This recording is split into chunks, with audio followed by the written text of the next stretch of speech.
Good evening and welcome to State of Business on Art Television. I'm Tamiru Nimsa. Let's have a look at the headlines. The field of agriculture should contribute to the foreign remittance flow, President stresses.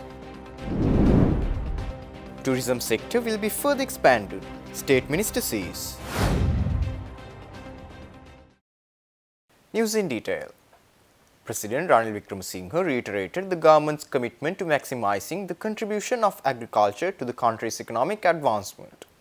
He highlighted the implementation of programs aimed at popularizing cinnamon cultivation as part of the agricultural modernization initiative. President Wickremesinghe said this speaking at an event held in Colombo earlier this week. Why did Parakram Bahu VI take over the Kandyan kingdom? Because then he could get all the cinnamon under his control. And the splendor of that kingdom is given in Salajini Sandesha. Take the example of Rajasinghe or Sitavaka, who fought the Portuguese. He confined them to the fort of Colombo and the fort of Negombo. Took over all the cinnamon that was collected in his kingdom and our areas under the Kotte. Then he took all the cinnamon and he burnt all the low quality cinnamon, leaving only the high quality ones. So this is how much cinnamon is tied up to our kingdoms. And that gave the money to the Kandyan kingdom to exist. But as cinnamon gave away to coffee and to tea, when the price of cinnamon came down, the whole situation changed. But now we see that still Sri Lanka cinnamon is the best in the world. That if we are to go ahead and have economic transformation, why don't we make use of agriculture?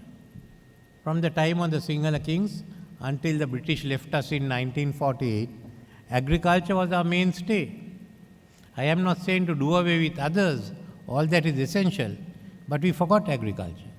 So the whole plan for modernization is being discussed, new legislation we brought, but it has to be a beneficiary-centric process in which the government and the private sector joins together.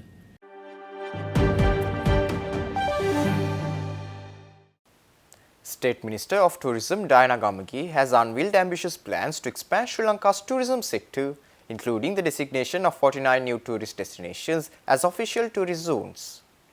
Speaking at a press conference held at the Presidential Media Centre, Minister Gamagi outlined initiatives aimed at boosting tourism while addressing concerns related to fraud, corruption and harassment within the industry. The State Minister highlighted the establishment of a dedicated committee tasked with preventing and monitoring fraud and corruption within the tourism sector as a key measure in this regard. State Minister Gamagi also emphasized the importance of streamlining processes such as online ticket purchases to curb corruption and ensure fair pricing for tourists. She underscored the need to address the illegal sale of alcohol, proposing stricter enforcement measures and the establishment of monitoring mechanisms to combat such activities. She also announced the identification of 49 new tourist destinations for official designation as tourism zones, a move aimed at diversifying Sri Lanka's tourism offerings and attracting more visitors to the country. These locations will be officially published in the Gazette within a month, signalling the government's commitment to promoting Sri Lanka's diverse attractions.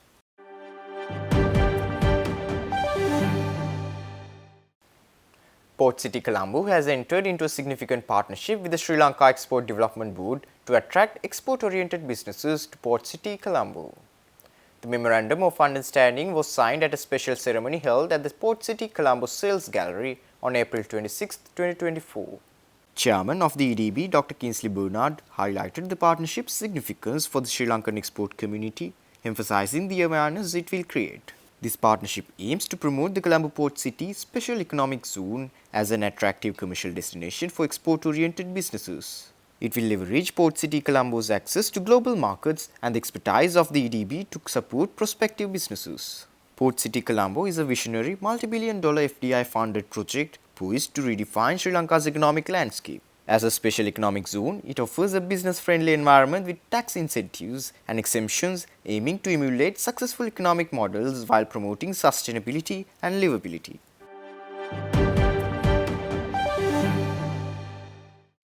Stay tuned. We will return after the short commercial break.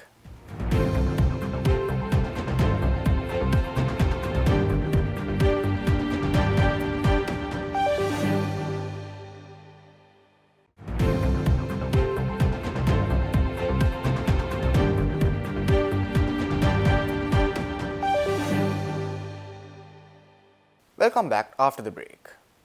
In a move towards addressing climate change and its impact on businesses, the Sri Lanka Climate Summit is set to kick off on May 7th at a hotel in Colombo under the theme Code Red Climate Risks and Opportunities for Sri Lankan Businesses.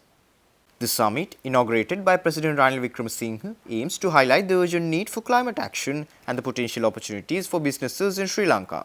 Leading figures from national and international spheres of climate action will be present, including speakers such as Professor Ashok Junjunwala, Rohan Petiagoda, Dr. Aruna Baghosh, and Azusa Kubota. Topics of discussion will range from energy and net zero plans to public-private partnerships towards climate action. The summit aims to develop a climate action plan to drive green growth and climate resilience in Sri Lanka.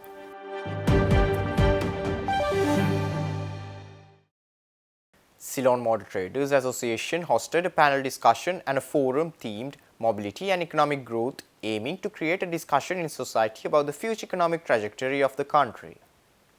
The event, which was held in Colombo last Tuesday, discussed the ways and means as how to contribute the country's economy by the transport sector.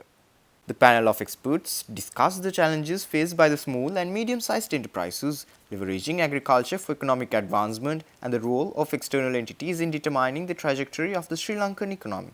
The panel was formed by the Secretary of the Ministry of Transport and Highways, Ranjit Rubasinghe, Secretary to the Ministry of Education, Tilaka Jayasundara, and the CEO of the Bankers Association, Bigumal Tevarattantri. The Deputy Head of Missions for the Embassy of Japan in Sri Lanka, Katsuki Kataro, also joined the event as the keynote speaker.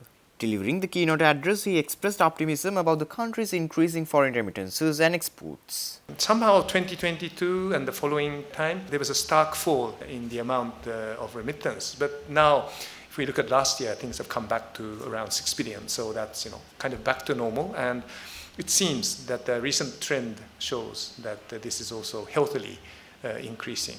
So with these two major sources of forex, Sri Lanka is doing much better, and then much more on the manufacturing or industry side, apparel. It seems that due to more kind of external reasons, the export is slightly sluggish. But in any case, I think the industry as a whole is doing quite well. And as the external environment will get better, hopefully it will come back strongly.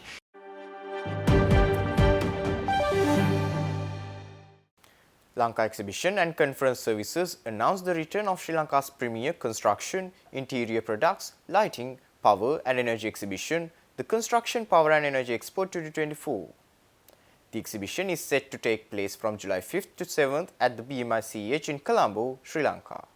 The Construction, Power and Energy Expo has firmly established itself as the leading platform for industry stakeholders, service providers and exhibitors to converge, exchange ideas and drive innovation. This year's Expo aims to unlock new business opportunities and provide unparalleled networking prospects for participants. The Expo will bring together over 180 exhibitors and an estimated 14,000 visitors from various sectors. The power and energy sector, integral to Sri Lanka's economic prosperity, will be a key focus of the exhibition, with a spotlight on advances in renewable energy and energy efficiency. The Construction, Power and Energy Expo caters to a diverse range of industry segments, offering visitors a comprehensive showcase of the latest solutions and innovations.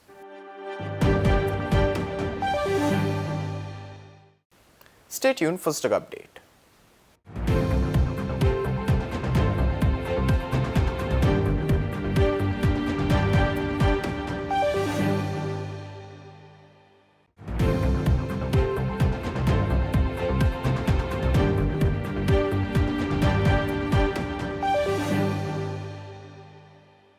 Trading at Colombo Stock Exchange ended on negative notes today.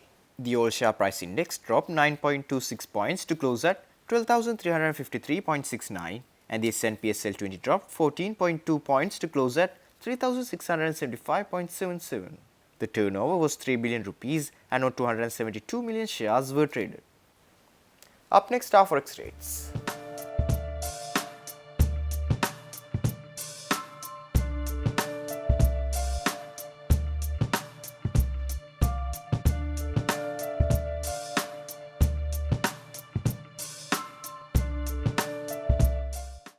That's all our news for today. For this and more, subscribe to our channel on YouTube and follow us on Facebook.